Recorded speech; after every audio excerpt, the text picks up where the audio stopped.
Well, generally spoken, I have always worked in favor of another kind of agriculture. The actual agriculture is very intensive, is with a lot of import of chemical substances which are harming biodiversity and which are harming pollinators, of course. Bees. One of the first things, apart from the general story, is that in 2013, when EFSA came up with its scientific studies on the negative effects of neonicotinoids on bees and on pollinators, I was in the forefront to force the member states to come with a policy which would jump them out of the system, which was a success, not only because of the political action here within the European Parliament, but also because of the support of citizens. This is a success story for citizens. There were some polls, there were some petitions that could be signed, and I know that some ministers of agriculture did change their point of view on nicotinoids because of the huge success of those petitions. For instance, the Belgian minister changed her mind because there were 5 million signatures on a certain petition. So the second most important thing is, of course, the whole work we did in 2009 already, when we negotiated the pesticides regulation, and where we tried to push the member states and to push the European Commission to do the things they had to do according to the law. And we all know that that is only partially successful.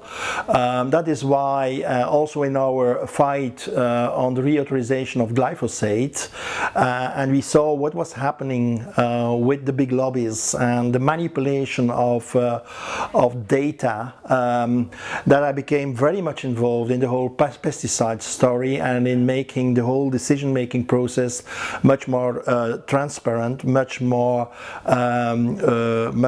efficient. And well, the final success was, of course, the outcome of the PEST committee, the pesticides committee, whereby we, with my co-rapporteur, we proposed a blueprint of another regulation on pesticides, which was very successful. 3/4 of the parliament voted in favor of that resolution, of that report.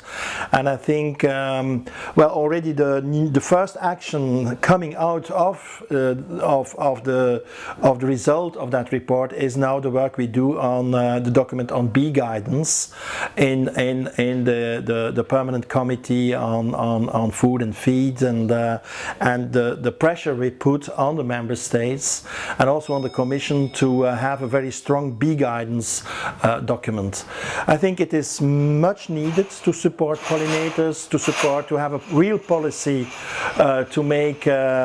to make our environment much more pollinator friendly, much more bee friendly, not only because of the magnificent work they do in biodiversity, but also, even if you only see it from an economical point of view, they do a huge job, and without our pollinators we wouldn't have vegetables, fruits, etc. So the Pesticides Committee has been created at the request of the Green Group in the European Parliament, because after the whole glyphosate debate we saw that the whole decision-making process was not transparent, was not independent, was manipulated by big industry, by the Monsantos of this world. And what we did in that Pesticides Committee was really analyzing the whole authorization process. Where are the decisions taken? Who takes the decisions? What are the things that industry uses to manipulate issues, and how can we ameliorate the whole pesticides regulation? So what came out of it, and was a very difficult exercise, because there was the believers in pesticides and those who are more reluctant and say we need a more open and transparent process. But the final result was a real blueprint of a new pesticides regulation, legislation which will have to be discussed and voted in the next term of the European Parliament, in the new Parliament, and with a huge support of MEPs over all groups, political groups. That were only in fact the pro-industry groups who voted against, but finally we got a 78% majority in the plenary, which shows not only the member states but especially also the Commission, who has to turn up with a new proposal, that there is a very supportive political will to change things and to have a better legislation.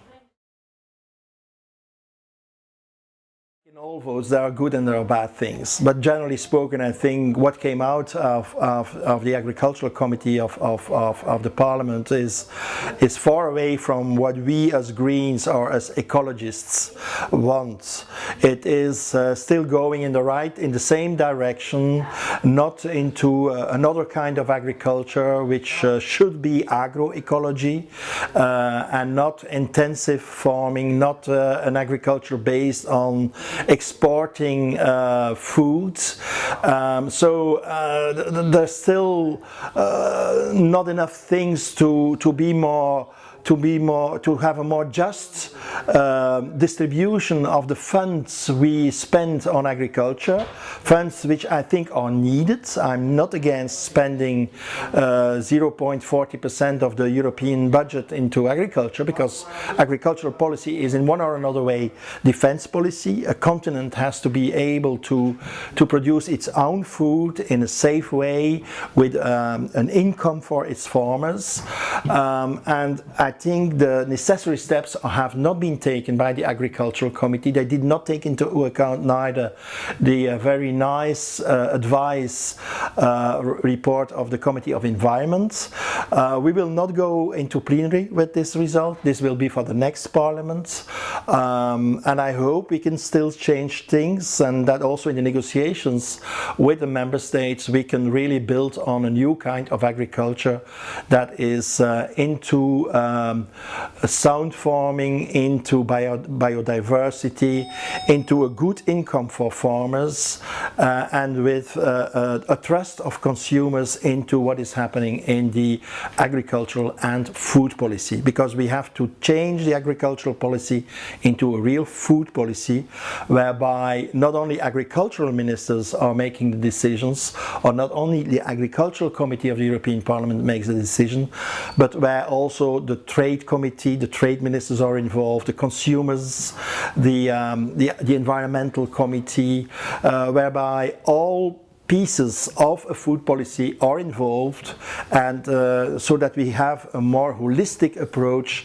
of the whole agricultural and food policy in Europe. Well, I think if you want to rebuild trust into the system, you have to have a holistic approach. You have to involve all people, all organizations, all farmers, all NGOs, all scientists as well into the debate, and coming from different perspectives, not only agriculture but also environment, also food safety, also consumer policy, also trade policy. So it has much more to do with all inputs into the food policy. So I prefer to speak about a European food and agricultural policy, and not about a European agricultural policy. I think it's a good thing to have that kind of instrument, without any doubt. It is like it used to be in the old industries of the past. The miners took canneries into the coal mines. The pressure is immediately on the governments who will have to work with that new instrument. How will they build the instruments? How will they be transparent about it, so that every citizen can see, oh, here is something going wrong, or or this is going the right direction. Oh, this is going the right direction because here we have a kind of agriculture that is different than the one in another region of our country, so that you can see the signs, and then also when something is going wrong, the instruments should be built in such a way that it is an immediately rapid alert system for policymakers, so that if they see something is going in the wrong direction, we act and we take the necessary measures to rebuild the things that are going wrong and to have a safe and sound food production again. I think the most important thing will be, or one of the most important things will be, the whole discussion and the finalization of the negotiations on the new common agricultural and hopefully food policy. That's the first thing. Second thing is there is a refit of the pesticides regulation. We did our homework in the European Parliament with the result of the pesticides, a special committee on pesticides.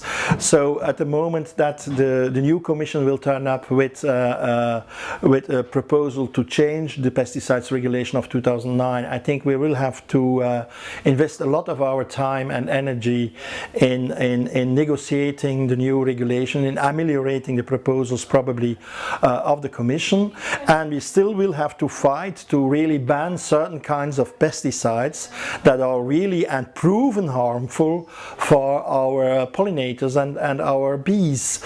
It is very clear that neonicotinoids are have very negative effects. One of the things that is very bad is that those who are using neonicotinoids are using Article 53 of the pesticides regulation to have always exceptions, and at a certain moment exceptions become the rule. So as policymakers here in the European Parliament, it is one of the recommendations of the pesticides committee, where I was one of the authors. We have to stop having that exception article in the regulation as becoming a permanent thing. An exception should be an exception under certain conditions, but not eternally.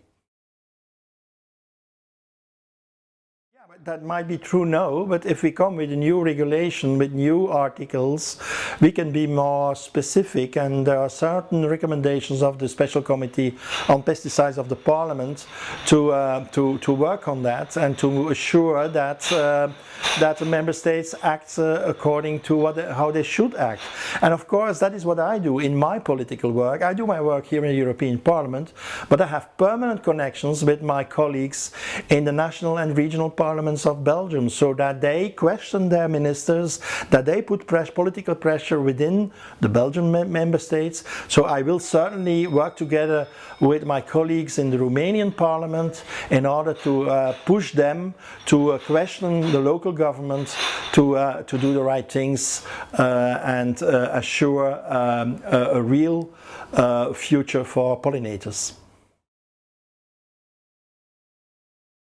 People should be aware of the fact that, okay, we have now the 23rd or the 26th of May, we have European elections. We will elect new members of the European Parliament. But citizens should be aware that once there are national elections for a national parliament, or even in federal states, regional elections for regional parliaments, that those kind of elections are European elections too, because it are those elections who elect those who will be a member of the Council of Ministers. It are those elections that will assure who is becoming the European Commissioner for that member state. So all elections are European elections, and be aware of that as a citizen, and choose the right people that can defend the rights of the values where you are standing for, and certainly if you stand for the rights and the future of pollinators, vote that kind of people into your European, national or regional parliament.